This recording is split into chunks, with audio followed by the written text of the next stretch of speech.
Bravely we prove in our striving, trudging together each day. Where there's a will, there's a way. The views and opinions expressed on Trudging Together are solely those of the host, co-host, and our guests. They do not necessarily reflect the views of any organization, fellowship, or other entity, and definitely not your boss, your neighbor, or that one guy in your home group. The content of this program is not intended to replace medical, psychological, or professional advice. If you're looking for that, please seek guidance from qualified professionals who spent way too many years in school. What you'll hear here is based on lived experience, recovery journeys, and the occasional bad coffee-fueled joke. Trudging Together is not affiliated with any 12-step fellowship. We are simply people sharing our stories and walking this path together, one day at a time. Thank you for joining us, and remember, recovery is serious business, but that doesn't mean we can't laugh along the way. Sober Saturdays. Sober in on a Saturday afternoon.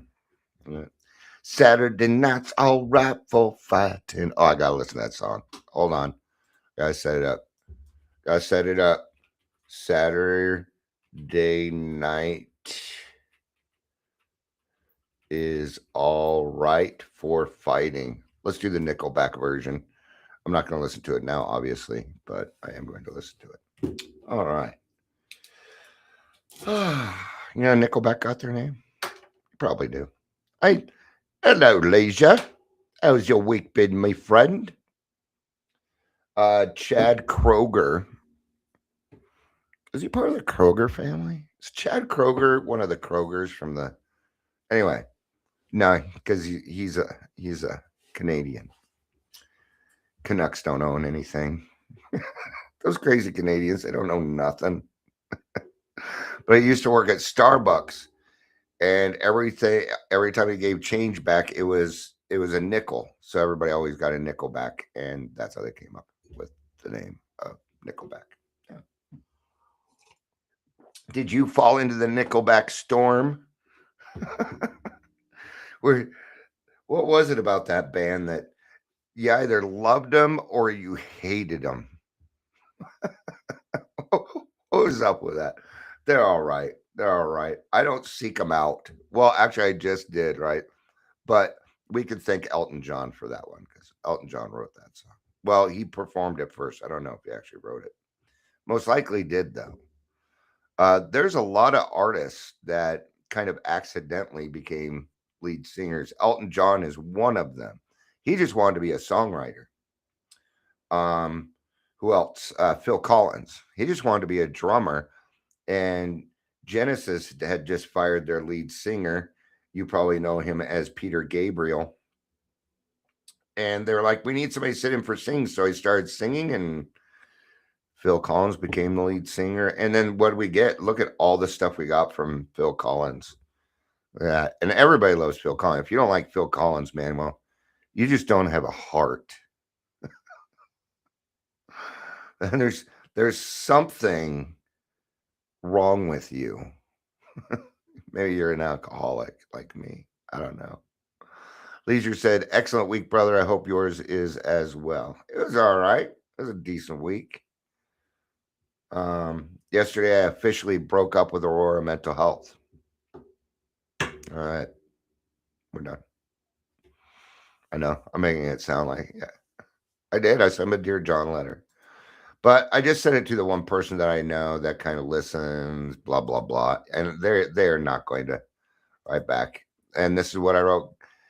So-and-so, because I'm not going to give out her name. She's the person that has been trying to work with me. I think she's genuine, but there's not anything she can do. I said, I appreciate everything that you have tried to help me with and believing in me. At this time, though, I do not see East Metro willing to make the changes necessary to help their clients be safe and supportive in recovery. It has been 4 years and just as many directors, and now no one is even contacting me. I do need to say that I'm pretty disappointed and angry with the way that I have been treated as an employee and a community member, and it stinks that we refuse to change. I wish you the best of luck, and again, thank you for what you are trying to do. As a person, I think you are awesome and can help a lot of people. There we go. All right. Except Studio. Oh, Studio. He didn't sing Studio. Who sang Studio then? You're probably right. Yeah. Okay. Something about Studio though, which is off the, I believe, I Can't Dance album. I can't dance. I can't sing. Actually, that's wrong. That's not the word. Anyway, you know what time it is? It's not just 1 o'clock in the Mile High City. It is also time for Dion's Daily Funnies, where we tell stupid dad jokes and hope we don't repeat them. Why couldn't the bad sailor learn the alphabet? Because he always got lost at sea from the ball. Because he always got lost at sea from the ball. Oh, lost at sea. Okay, got it. It took me a second. Oh, you like Phil Collins except for Susu Studio. Yeah, that's probably one I probably wouldn't put on. Now I understand it. Okay. Because people are like, what's your favorite Phil Collins song? The one that's currently playing. Right. In the Air Tonight's awesome. It's a good song, but I don't think that's his best work. What kind of cheese is not yours? Nacho cheese. Yeah. Even my wife will that dance. We all know that one. Nacho cheese. What does a spy do when he is cold? Well, he goes undercover.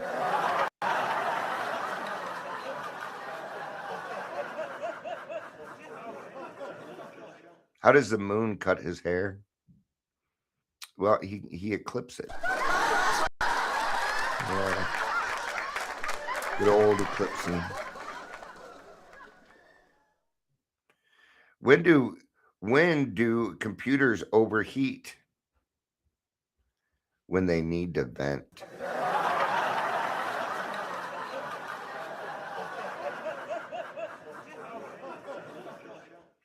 Last but not least, what is brown and sticky? A stick. Abacab. Yeah. Oh, because Studio was on Abacab. Yep. Sure, Genesis always had the weirdest. The 70s and their mushrooms and their acid. We got all these weird names. Sometimes they just came up with stuff because they were tired of naming stuff. All right. Welcome to the Daily Trudge. I'm Dion. I'm your host. I'll be your host for the foreseeable future. Been a while since I said this. If you'd like to come on with a topic, if you have a topic you'd like me to discuss, nobody ever does. In the last 8 years, 3 people have asked to come on, and I think 2 people have given a topic. But I get complaints. You should bring other people on. I have a but that was back when I, now I got all sorts. Now I got 4 or 5 shows. If you're here, please say hello, whether you're watching the live or the rewatch. Today, we're talking about the higher power idea. We are going to be in the big book partially. Well, let's see what ChatGPT gave us. Because I told it to you, I told it to give me an outline and base it off of We Agnostics from the big book. Right.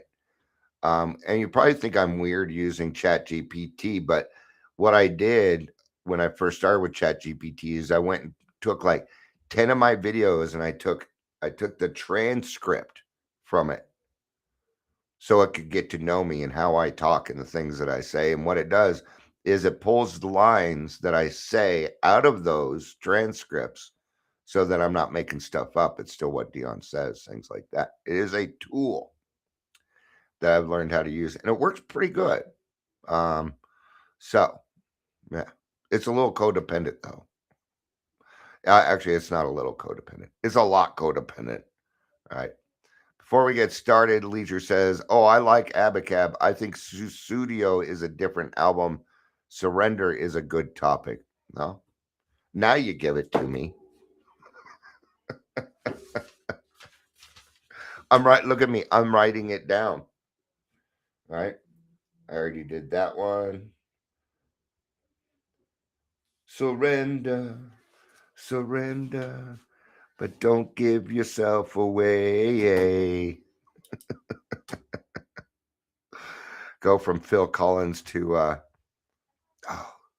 they sing Dream Police. You know, Mama's all right, Daddy's all right. They just seem a little weird. Of course, I can't think of it because I am on the spot, but I know Leisure will tell me. All right. So it says to start with a common experience. Okay. I grew up Mormon. You do not need to feel sorry for me. Don't worry about it. All right. I can't help it if YouTube and Restream have a delay. That's true. You can't help that. You can't control that. Well, what the hell? Hi, Amber. Good to see you. Amber invited me. I thought Cheap Trick. Thank you. It was kind of starting to bother me. Thank you, Leisure. That is Cheap Trick. Thank God for that delay, right? Sometimes it's good to have a delay, especially when somebody like me is talking. But I grew up Mormon, right? I grew up in Utah until I was 9. And I went, and in the 70s, if you went to public school in Utah, you went to the Mormon church. Yeah, you had to go to church. At least that's what our parents told us. It probably wasn't true, though. So after school on Wednesdays and Sundays, we go to church, right? I wasn't even listening at school. You think I was listening at church? No, these were the same people that, because, it was a smaller community. These are the same people who would give me a hard time, who would pick on me, who would put me down. And I'm going to listen to them? No. So I don't know much about the Book of Mormon. I've never read the Bible. All I heard was, you're going to hell, you're going to hell, you're going to hell. That's what they were saying. And in my gut told me they was wrong. And I didn't believe them. I have always believed in God. I have never had a part of there's never been a time in my life where I did not believe in God. And I even jammed to the song by XTC called Dear God. You ever listen to that? It's actually a cut on God. It's a fun song. I don't feel that way. Well, a little bit. Maybe the Christian. It doesn't matter. Right. All right. Now, I only used my higher power or God when I was in trouble. Yep. I'd be in jail. God, please get me out of jail. God, please give me. I promise. Actually, I never promised because I knew I wasn't going to follow through on it. All right. And guess what he didn't do? He didn't get me out of jail. Well, he did eventually when I did my time and, paid for my consequences. Then I got out. All right. So I'm never, that's what I like about AA is nobody tells me how to believe. Your higher power is, I guess I can only speak for me on this one. My higher power is mine. You can't have it. I'm very selfish about it. Okay. And it's very personal to me. There's not many things in this world that are entirely mine. My higher power is entirely mine. You got to go find your own. All right. But that's the cool part. Excuse me. You need to find your own higher power. We are people. And then people get upset by that. So you get angry that I'm telling you how to believe, and then getting angry that I'm telling you got to find your own way. I can't give you any other options. I might be able to give you choices, things like that, right? So my friend wrote back because I there's some other peer coaches, and I told them, I said, hey, what I said, oh, it's not on here. What's going on? All right. Here is it. It'll be up here then. I wrote my friends. I say, hey, I just want to let you know that I broke up with Aurora Mental Health. LOL. No, really, they refuse change, make anything better in their new and bright and shiny place. They tend to think that new is better, which is killing us. I only wrote to blah blah, who is not in detox. So if you still want to build a relationship, you can. Because see, I have been supporting some people, and it's not Dion's job to say, well, those people aren't going to work with you. That's not, I don't get to do that. Right. So I made sure their name stayed out. He wrote back, he said, damn, it's teaching an old dog new tricks. They've been around for ages, and it's bummer that they won't get on board with the things we know work. Thanks for the update. If East Metro Detox doesn't shape up, we'll be cutting them off too. See?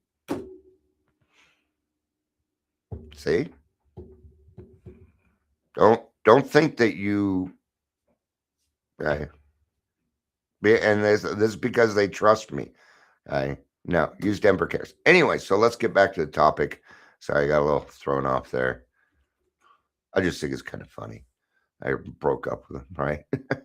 So many people come into recovery with a resistance to a higher power, right? Maybe they had a bad experience with religion. Maybe there was some trauma there, right? Skepticism about spirituality, feeling too smart or too logical for it, believing nothing could help. The big book acknowledges this struggle directly. Now, I'm going to tell you something. I used to run around and tell people I was certain things or whatever just so I could be a part of. Yeah, I did. But I always defied. I didn't want to do God's will. I wanted to do what Dion wanted to do. But unfortunately, what Dion wanted to do was burn down his neighborhood and laugh at it. That's what I wanted to do. I wanted everybody in the world to feel as horrible as me because I hated all of you. I used to brag, I'm an equal opportunity hater. I hate all of you equally. And I did. It was not a joke. Started out as a joke. Right? I talked to a few people that stated they were Christian, and I would condemn all of Christianity because I didn't appreciate what they said. These extremes. Really, all it was denial, incomprehensible demoralization. Fancy way of saying denial.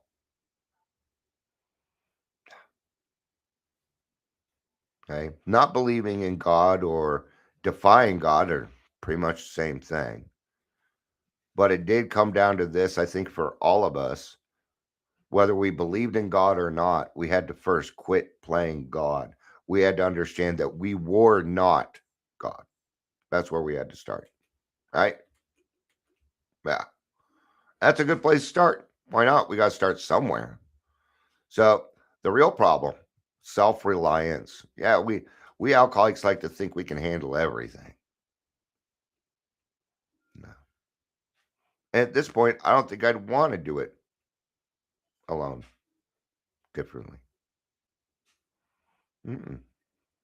Yeah, this morning I got up and there was a message from Amber. Hey, what did she call it? I want to tell you what it called because I found it very interesting. I thought it was pretty cool. Right there. My home group decided to do an adult study hall fellowship today, right? And I'm like, okay, I'm gonna go check it out. Maybe we're studying the big book. Maybe we're no. It was just a bunch of people hanging out, doing their chores, talking. I thought it was great. What a great idea. We don't because a lot of us do Zoom, and it gave me a chance. Got to meet another person who's in my area, same age as me, cracks the same stupid jokes like I do. I'm probably gonna get along with this guy. All right, got to see a friend I hadn't seen in a little while. And we just talked.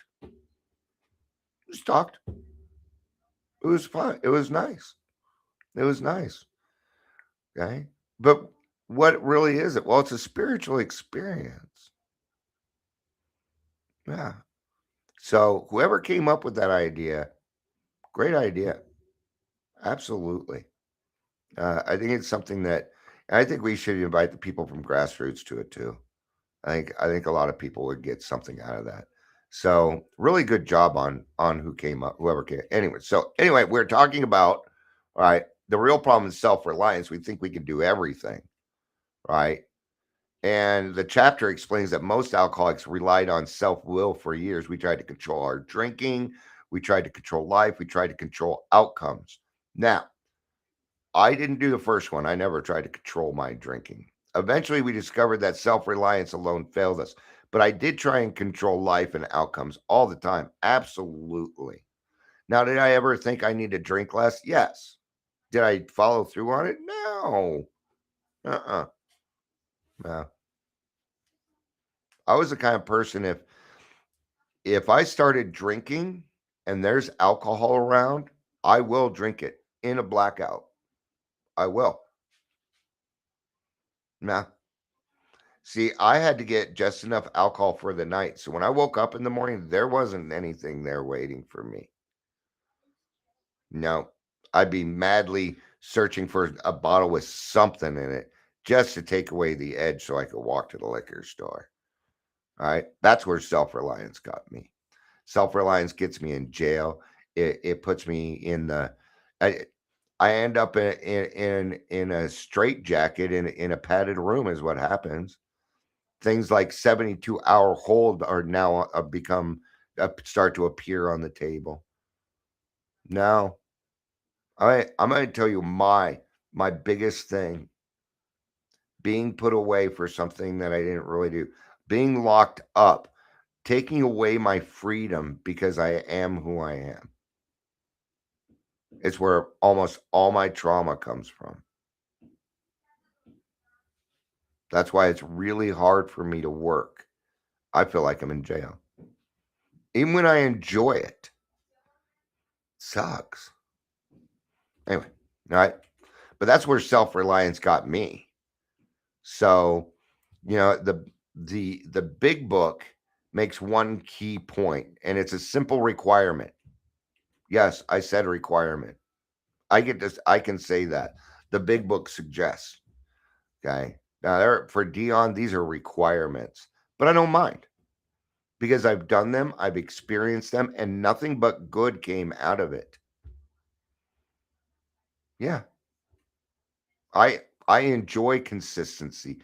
I actually like structure and discipline. I love it. I'm a Virgo. I love to know what we're doing next because then I can plan it in my little head. All right. Um, so I decided yesterday or the other day that instead of watching movies all the time, that we were going to read books. And the girls didn't seem too enthusiastic about it. But once we got into it, they really seemed to enjoy it. Um, I'm just, we don't have a lot of money, but I want I'm just going to tell you what I want. I want them to get older and be like, yeah, our grandpa used to read to us all the time, and he did this, he did that. It's a way of carrying my name forward. Yeah, I do want that. Anyway, there I am trying to control outcomes again. But it's a good outcome. Right? I don't think reading to my grandchildren is necessarily defiance, right? So, right, what was the simple requirement? We are not asked to believe perfectly. We're all asked to become willing to believe. There's the requirement, willing to believe. That small willingness is where recovery often begins. That's where it does begin. Yeah. Where it begun for me. I was taught that you take care of the spiritual malady and everything else falls into place. That's what I was taught. Ah, we we even went out of they even went out of their way and came up, the higher power idea was presented. That was through Dr. Young. He's the one that gave us that. Or it might have been through the varieties of spiritual experiences. But we did not come up with that. I think Young passed it on to Roland, who passed it on to Ebby, who passed it on to Bill. I think that's what happened. But I might be wrong in that order. If I am, please let me know. Put in the right order. I don't want to sit here and lie, right? Because my brain still does stuff.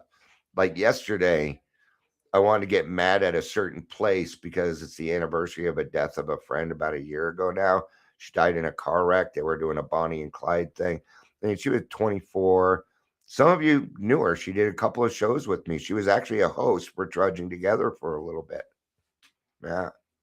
Her name was Sunshine. And for some reason, I had gotten it in my head that she met this guy through a certain sober living. And I was wrong. See, even in recovery, our brains do this weird shit. Right. And I'd reached out but because I am now used to reaching out to people to make sure I am correct, I did that. I reached out to a mutual friend of ours. Right. And she's like, no, Dion, that's not how it happened. I'm like, thank you for telling me, because otherwise I would have went out and lied.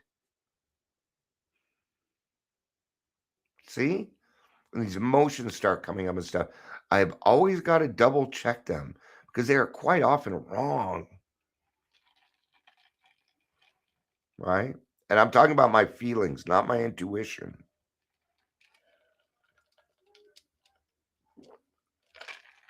It was my intuition that said you should probably reach out to somebody else.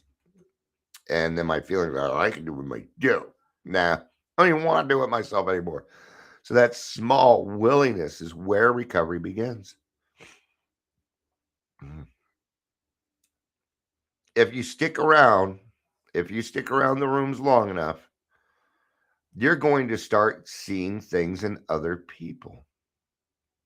And trust starts to develop. Maybe not trust for yourself, trust for other people, but you see that the program is working for other people and you can trust the process because it works.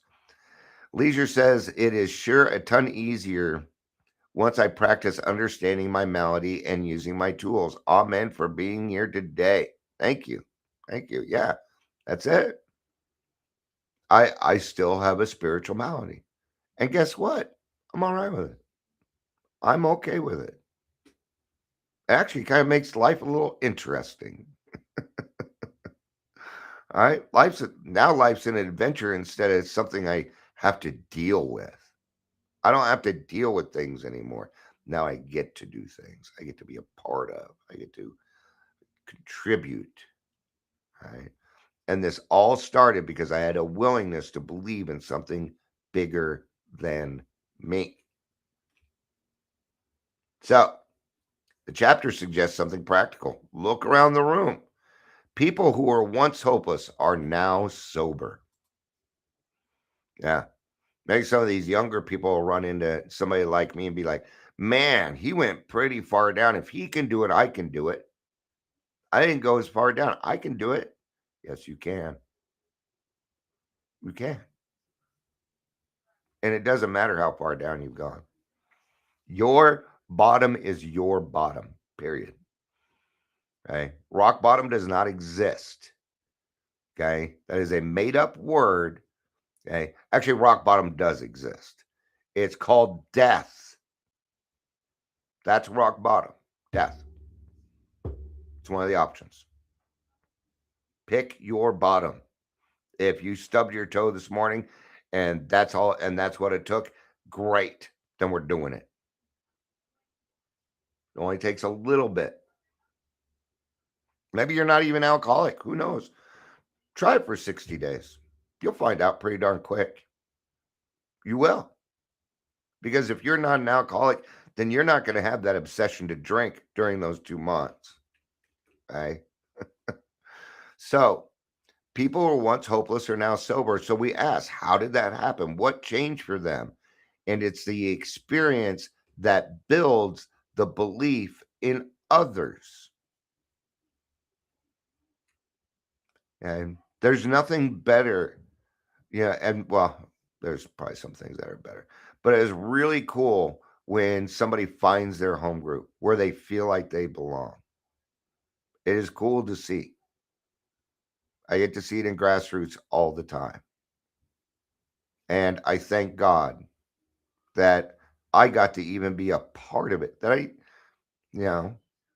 sure, I started the meeting, but it doesn't matter. No. And did I even really start the meeting? No, it took more than me. A lot more. Right? I filled out the paperwork. There we go. But now I get to sit back, watch, and enjoy. That credit doesn't need to be taken. There's no credit being given. Doesn't. And I get plenty of compliments. I don't even worry about it. Big difference is I used to dig for compliments because I wasn't doing the right thing. Now that I do the right thing, they come aplenty, man. I can tell just by the way my wife looks at me, my grandchildren, my kids. Just that right there. All because I became willing to believe in something bigger than me. That's all it took. Willingness. I didn't even have to put any action into it. Well, eventually you do, right? But in that case, I didn't really need to. So there's an important distinction. Recovery does not require adopting someone else's religion or somebody else's beliefs or tactics or any of this stuff. Okay. It is a personal understanding, your personal understanding. So this is how I like to present it. Okay. We are not terminally unique, but we are different. We're beautifully unique, but not terminally. Okay.